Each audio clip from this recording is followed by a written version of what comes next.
Existem várias versões de Chapeuzinho Vermelho. A que você conhece provavelmente é dos irmãos Grimm, mas pode ser que você também conheça a versão do Charles Perrault. Hoje, além de contar essas duas versões pra vocês, a gente vai descobrir como o horror tá impregnado nessa história que a gente tá acostumado a ouvir desde criancinha. Oi, eu sou a Cibele e sejam bem-vindos à Terra do Medo.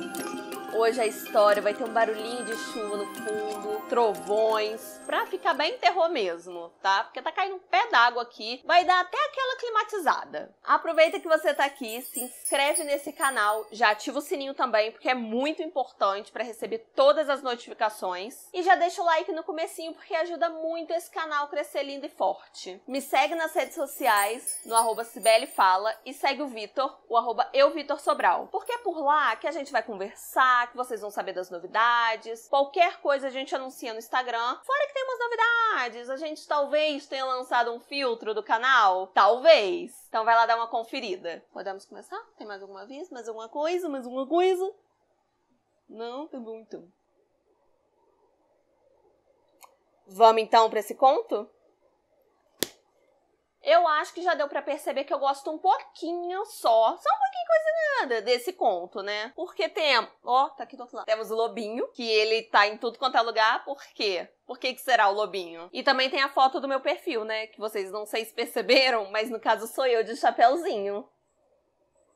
E eu sempre gostei dessa história, por quê? Porque mesmo quando ela é contada de uma forma completamente inocente, que é a forma que a gente tá acostumado a ouvir mesmo, ela é bem da macabrinha, né? Mas sempre tem como piorar sim. E é aqui nesse vídeo de hoje que a gente vai provar isso. Eu vou te contar todas as versões dessa história que se tem conhecimento. Aquelas, nossa, que responsabilidade, né? Não sei, gente. Não vai nessa não. Aquelas, não confia em mim, não.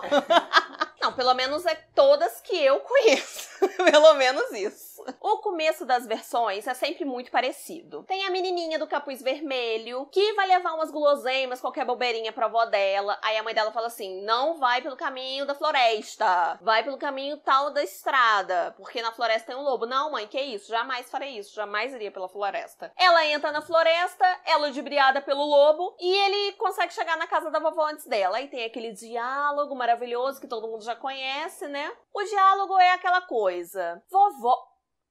Trovão. Vai me atrapalhar falar, eu vou nem falar. Falei? Vovó, que olhos grandes você tem. É pra te olhar melhor, minha neta. Vovó, que boca grande você tem. É pra te devorar. Nossa, que ridículo isso, gente. Enfim, é esse diálogo. Peço perdão pela atuação maravilhosa. Mas é esse diálogo. E até aí é tudo bem parecido. Até aí nós temos duas versões. A primeira do Perrault, de 1697, e a outra dos irmãos Grimm, de 1812. O final do Perrault, que é o primeiro que a gente tem conhecimento, não favorece em nada a menininha do capuz vermelho. Na verdade, ela se dá bastante mal. Nessa versão, quando a Chapeuzinho chega na casa, o lobo manda ela deixar as comidas em cima de uma mesa, tranquilamente, e manda ela tirar a roupa pra deitar com ele. Sim, gente, isso mesmo, que você entendeu, tirar a roupa. E aí ela obedece, ela faz isso e se deita do lado do lobo. É aí que tem aquele grande diálogo que a gente já conhece, clássico. Aí se repete aquele diálogo que eu já falei um pouquinho antes, que eu não vou repetir porque eu não quero pagar mico novamente. E o conto termina com a seguinte frase. E assim dizendo, o malvado lobo atirou-se em cima da menina e a comeu. Fim, no seco. Isso aí, acabou assim. Hoje eu acho que é meio complicado a gente entender como uma história que termina tão no seco assim, que é contada para crianças, fez tanto sucesso na época. E fez mesmo. Não só na época, como até hoje, porque até hoje a gente tá aí contando para as crianças essa história tranquilamente. Agora a gente vai para a versão dos irmãos Grimm, que é bem mais de boas para Chapeuzinho. Ela se dá bem melhor nessa versão. Posturinha!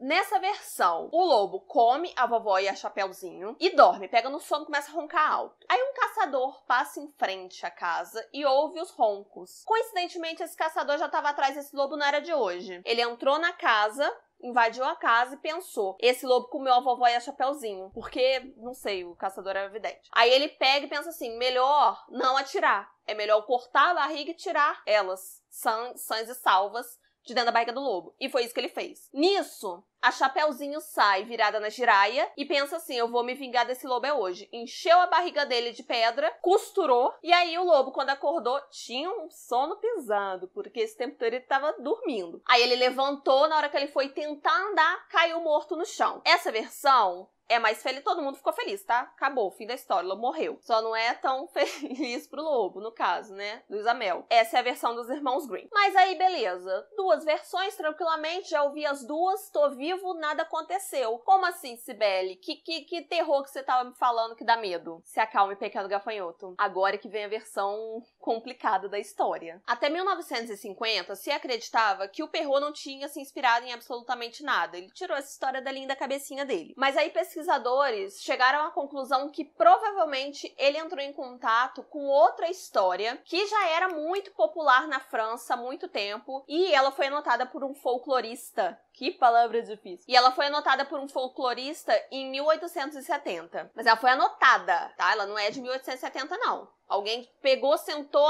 vou escrever essa história do jeito que eu ouço. Ela já rodava de boca a boca há muito tempo. Por isso que o Perrault provavelmente entrou em contato com ela. Esse conto se chama A Avó. O começo é sempre muito parecido. Só que o que muda? O lobo mata a avó. Em vez dele comer tudo, não. Ele faz toda uma mise en place com o corpo da vovó. Ele prepara a carne da avó. Ele separa um pouquinho. Aí ele separa o sangue também dela numa garrafinha de vinho. Quando a Chapeuzinho chega na casa e ele está fantasiado da vovó, na verdade ele oferece o corpo da avó para a Chapeuzinho e a Chapeuzinho janta o corpo da vovó e bebe seu sangue achando que é vinho. Depois de jantar o corpo da vovó, o lobo chama a Chapeuzinho pra deitar na cama com ele, ela aceita, só que ele fala assim, tira a roupa. A Chapeuzinho questiona, porque nessa versão ela não é boba não, tá? Nessa versão ela não é boba. Ela questiona, oi linda, por que você quer que eu tire minha roupa? O lobo responde, não, porque você não vai mais precisar, linda. É só você tirar, pode até tacar fogo na roupa que você não vai precisar mais dela. A Chapeuzinho, não, com certeza. Deixa eu só fazer um xixi? O lobo pega e fala, não, pode fazer xixi na cama, não tem problema não. A Chapeuzinho, não, realmente eu preciso ir ao banheiro. Aí a Chapeuzinho sai, vai pro lado de fora, em vez dela ir no banheiro, ela rapa fora pra casa, ela sai correndo. O lobo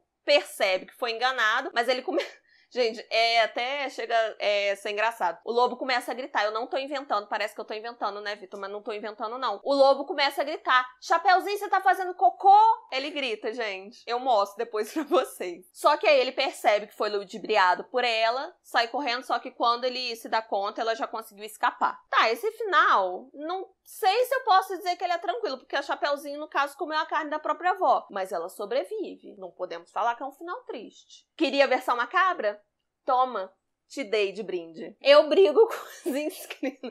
O Vitor falou que eu brigo com vocês, gente. Não tô brigando, a gente tá numa conversa. Porque o Vitor falou que parece que vocês estão me questionando. Sibeli, cadê a versão macabra? Não, mas a gente tá conversando. Estamos aqui num diálogo gostosinho.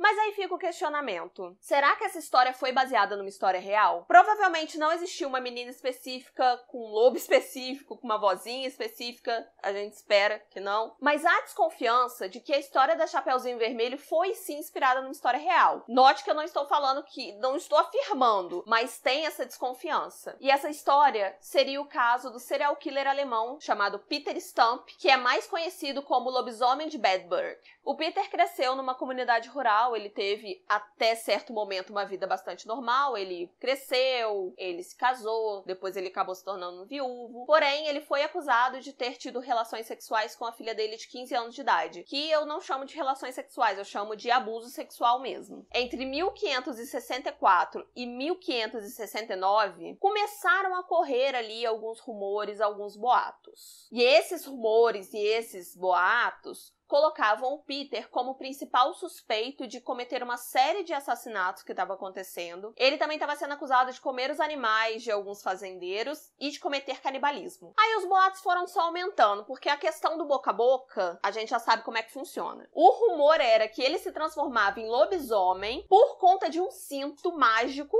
que ele tinha ganhado do diabo em pessoa. Agora que eu percebi que eu botei no roteiro e falei o diabo em pessoa, não faz o menor sentido, mas enfim, vocês entenderam, segurou na minha mão e vamos. O Peter foi acusado de matar e torturar 14 crianças, 2 mulheres grávidas e também os seus fetos. Isso porque vários corpos esquartejados foram encontrados na floresta de Bedburg e o Peter era o principal suspeito. Além dessas acusações, ele também estava sendo acusado por canibalismo. Aí depois eu acho que ele entregou pra Deus ou entregou pro diabo, não sei, fica a questão. Porque quando ele foi pego, ele falou assim, é isso mesmo, eu estou envolvido com magias do mal, magias obscuras, desde os meus 12 anos de idade, é isso mesmo. Inclusive, ele afirmava que tinha contato constante com o demônio. O Peter foi torturado e durante as torturas ele começou a dar detalhes dos crimes que ele tinha cometido. O Peter foi condenado por um tribunal católico e ele foi executado em outubro de 1589. Agora eu vou dar uma descrição da morte dele que é um pouco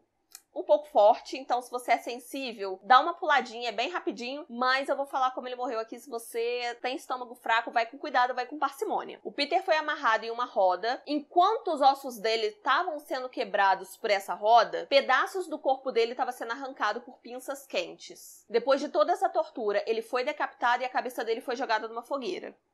Um pouco pesado. Como eu falei, não se tem a mais plena certeza, não se pode bater o martelo de que essa história foi a inspiração para o conto, mas, segundo estudiosos, provavelmente foi. Grande parte do roteiro desse vídeo de hoje eu fiz baseado nesse livro aqui, que é maravilhoso. Eu amo esse livro demais. Ele conta a origem dos contos infantis e fala um pouco sobre o contexto histórico. O nome desse livro é O Lado Sombrio dos Contos de Fadas, da Karen Hook. Se você gosta desse assunto, eu recomendo esse livro. Agora eu quero saber de vocês, se vocês conheciam todas essas versões, se vocês já conheciam esse caso real e qual te impressionou mais. Conta pra mim nos comentários. Eu espero que vocês tenham gostado desse vídeo. A gente se vê amanhã com o podcast aqui no YouTube e na quinta-feira tem vídeo novo. E é de um caso bastante misterioso. Então, já ativa o sininho aqui embaixo, tá bom? Beijo, tchau!